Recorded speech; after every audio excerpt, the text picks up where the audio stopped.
I turned my favorite childhood drink into a lamp you can actually use, and it's way more than just a lamp.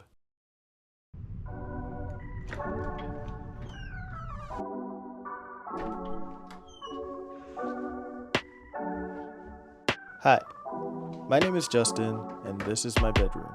It's a space where I can relax, design, and enjoy my hobbies after a long day at work.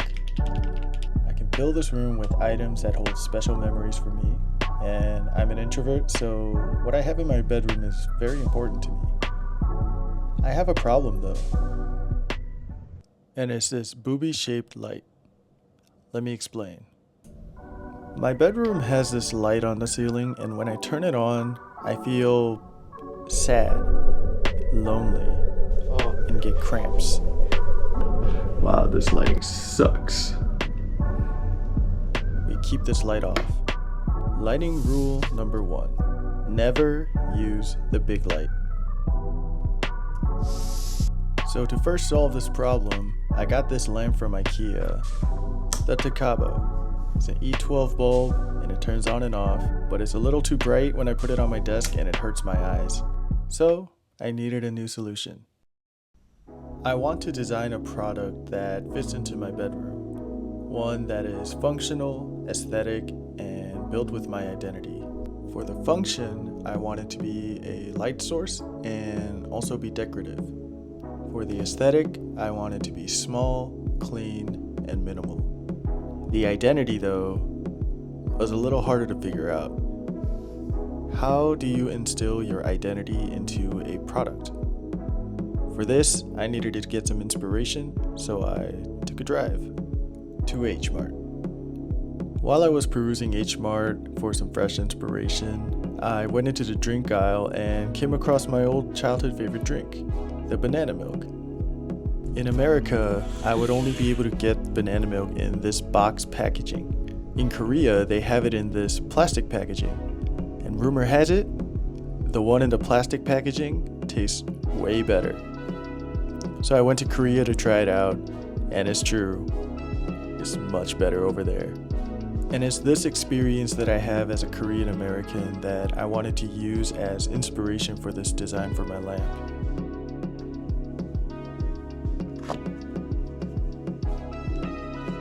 Since I grew up drinking banana milk from this packaging, I wanted to use this as the form. I need the outside to be transparent, and I need the inner bulb to be opaque.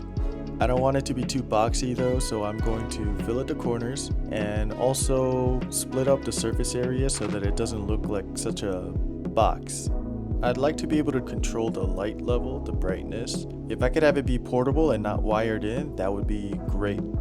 I definitely want to have a base for it so that it has some weight and it prevents it from being knocked over. With this plan made, it's time to go into CAD. I designed a shade to go around the light bulb to act as a diffuser. Then I designed a box around it and also a base so that there's something for everything to attach together to. I also created this compartment for some weighted material and a skirt around the base so that the exterior materials match with the lampshade and the base. I decided to 3D print the lampshade so I can see how this would look in real life. To put the lamp together, I'm using my BAWOO Labs P1P with a 0.6 nozzle. I've been using my P1P for a lot of my prototyping and designing, and I can't say enough good things about this product. This is actually my second 3D printer, and I got this P1P for about $7, but that's a story for another time. I decided to make the diffuser in this white colored matte PLA. I still wanted this to be made of plastic since that's the material of the original packaging, and I wanted to keep that theme. And here's a time lapse. If the video looks a little weird, it's because the print head was going crazy during the time lapse and it was making me dizzy. But if you want to see it, here it is. The matte PLA comes with this really soft texture and I think it just looks really good. As for the outer layer, I decided to use this clear translucent PET-G. After putting it into my dryer for about 6 hours, I took it out and loaded it up into my AMS and it was on its way. Maybe this looks a little better, but for those of you who want a time lapse, here's one film from my iPhone. And with that, I have what I need. I found this LED bulb on Amazon and I think it's exactly what I wanted. It's powered by USB-C, it has a magnet on the bottom, you have a power button, you can cycle through about 15 different colors.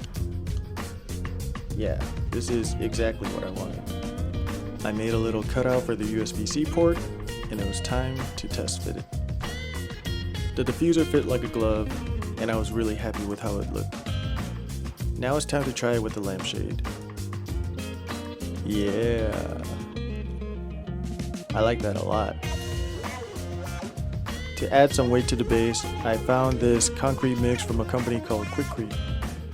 All I have to do is mix this with some water and I have something pretty hefty to put inside my lamp. It's my first time doing this though, so it's time to have some trial and error. I tried and I errored. I didn't put enough water into the first mix, so now it looks a little gravelly.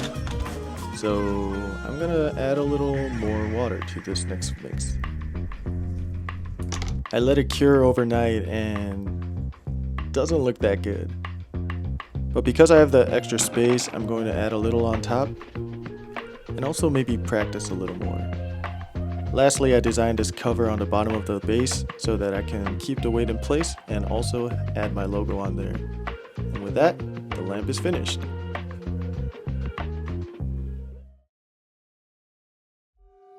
In addition to this clear one, I wanted to know what it would look like in a darker version, so I made it. Something cool that I discovered was this remote that comes with the light bulbs controls more than one light bulb. And so with this one, I can make it go warm to cool, cycle through all the different colors, and even adjust the brightness. This is the BAWOO Lamp. It's a lamp that solves my lighting problem, looks the way I want it to, and it's a product that shares a little bit of my story. This is my lamp.